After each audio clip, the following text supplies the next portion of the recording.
Private telecom कंपनियों को try के तरफ से जो आदेश दिया गया था, उन आदेशों का पालन टेलीकॉम कंपनियां बिल्कुल भी नहीं कर रही है।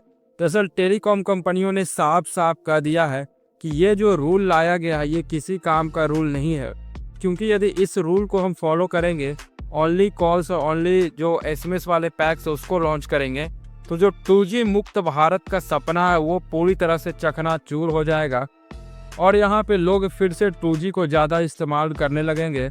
और साथ में यहाँ पे हम 6G की तरफ बढ़ना चाहते हैं, लेकिन 2G पे ही भारत सिमट कर रह जाएगा।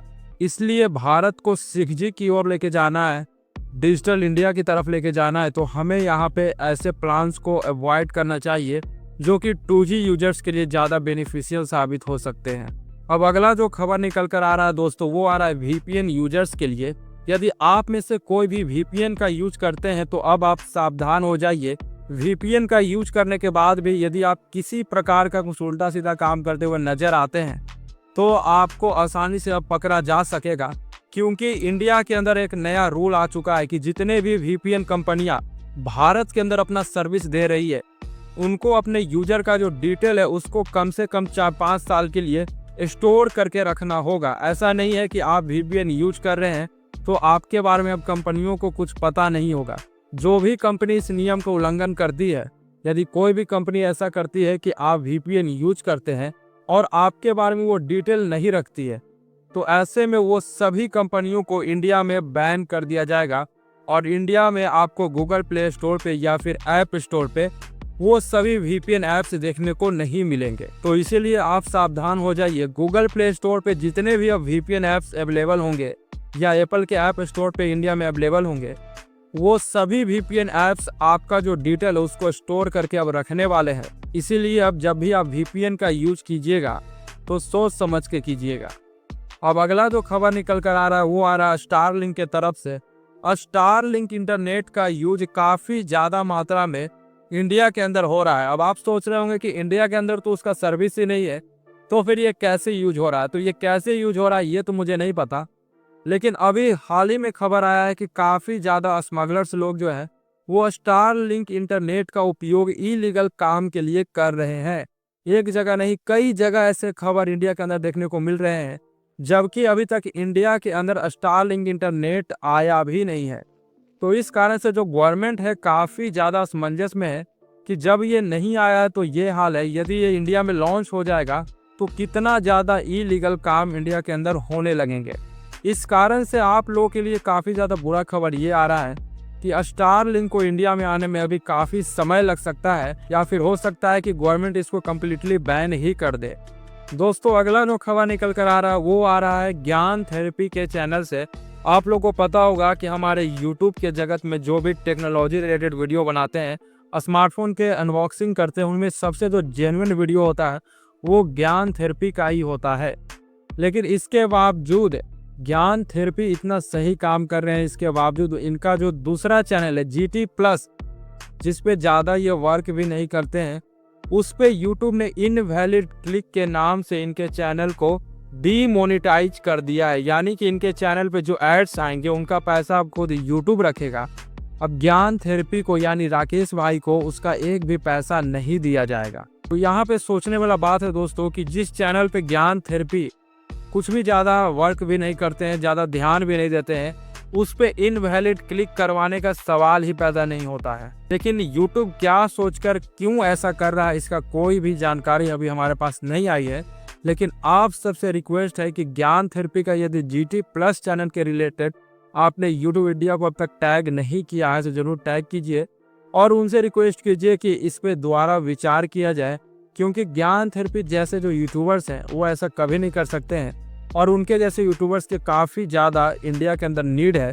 क्योंकि अधिकतर जो यूट्यूबर्स आपको देखने को मिल रहे हैं वो बिके हुए ही हैं। वो जो भी आपको बताते हैं वो पैसे लेकर ही बताते हैं, जेन्युइन इन्फॉर्मेशन कोई भी आपको नहीं दे रहा है। अब अगला जो खबर निकल कर आ रहा है वो आ रहा है बैटरी टेक्नोलॉजी से रिलेटेड। अब इंडिया के अंदर ही नहीं पूरे दुनिया के अंदर जो बैटरी टेक्नोलॉजी है उसको चेंज कर दिया गया है। पहले आपको लिथियम आयन बैटरी देखने को मिलता था, लेकिन अब जो है सिलिकॉन एनोड बैटरी आपको देखने को मिलेगा, जिसके अंदर जो कैपेसिटी होगा वो काफ़ी ज़्यादा होगा, यानी 5000 mAh, 6000 mAh, 7000 mAh तक की बैटरी आपको देखने को मिलेगी और उसका जो वेट होगा काफ़ी कम होगा, यानी उसका साइज भी कम होगा, वेट भी कम होगा और कैपेसिटी काफ़ी ज़्यादा होगी और साथ में उसका जो चार्ज साइकिल होगा अभी से 2 गुना 3 गुना होने वाला है। यानी कि अब आपको बैटरी रिप्लेसमेंट को लेकर के कोई भी टेंशन लेने का ज़रूरत नहीं रह जाएगा। अब एक बैटरी ही आपके स्मार्टफोन के एंड तक चलेगी, आपको बैटरी रिप्लेस करने का कोई झंझट नहीं रह जाएगा। अगला जो खबर निकल कर आ रहा है वो आ रहा है सैमसंग के तरफ से। सैमसंग गैलेक्सी S23 अल्ट्रा ये जो स्मार्टफोन है ये आपको जल्द ही अब 60,000 रुपये के अंदर देखने को मिल सकता है। अभी ये स्मार्टफोन 72,000 75,000 रुपया के आसपास आपको देखने को मिल रहा है, लेकिन जैसे ही सैमसंग का S25 अल्ट्रा सीरीज जो है वो लॉन्च हो जाएगा तो उसके बाद आपको जो है ये जो स्मार्टफोन है वो 60,000 रुपये के अंदर देखने को मिल सकता है। तो यदि आप इस स्मार्टफोन का वेट कर रहे थे तो थोड़ा दिन और वेट कर लीजिए, आप इसको बहुत ही लो प्राइस में खरीद पाएंगे। अब अगला जो न्यूज निकल कर आ रहा है वो भी अगेन सैमसंग के तरफ से ही आ रहा है। सैमसंग के जो नए स्मार्टफोन आने वाले हैं उसके अंदर भी सिलिकॉन एनोड बैटरी ही यूज होने वाला है, लेकिन उनके अंदर आपको बड़ी कैपेसिटी देखने को नहीं मिलेगा। यानी यदि आप वेट कर रहे थे कि सैमसंग के जो फ़ोन्स लॉन्च होंगे उसके अंदर भी 6000 mAh की बैटरी हमें देखने को मिलेगी, 6500 mAh की बैटरी देखने को मिलेगी, तो ऐसा नहीं होने वाला है। आपको वही 4500 mAh की बैटरी, 5000 mAh वाली बैटरी, यानी बैटरी कैपेसिटी आपको कम ही देखने को मिलेगा, जिससे कि आपको बैटरी बैकअप में इशू देखने को मिलेगा, जैसे सैमसंग का S23 FE में देखने को मिला था, S21 FE में देखने को मिला था। और भी जो सैमसंग के फ्लैगशिप सीरीज होते हैं उसके अंदर भी जो बैटरी होती है वो काफ़ी छोटी देखने को मिलती है, जिस वजह से उसका बैटरी काफ़ी जल्दी ड्रेन हो जाता है। तो ये जो इशू है सैमसंग के साथ बना रहेगा। बाकी जितने भी कंपनियां हैं इस इशू पे वर्क कर चुकी है और इस टेक्नोलॉजी में आगे बढ़ चुकी है, और सैमसंग में अभी भी आपको स्लो चार्जिंग ही देखने को मिलेगा। यानी सैमसंग आपको 45 वाट का भी चार्जिंग सब में सपोर्ट नहीं देने वाला, बस अल्ट्रा में देखने को मिलेगा। यानी अभी भी 15 वाट और 25 वाट पे ही आपको सैमसंग अटकाए रखने वाला है। तो सैमसंग फैंस के लिए बिल्कुल भी अच्छा न्यूज नहीं है।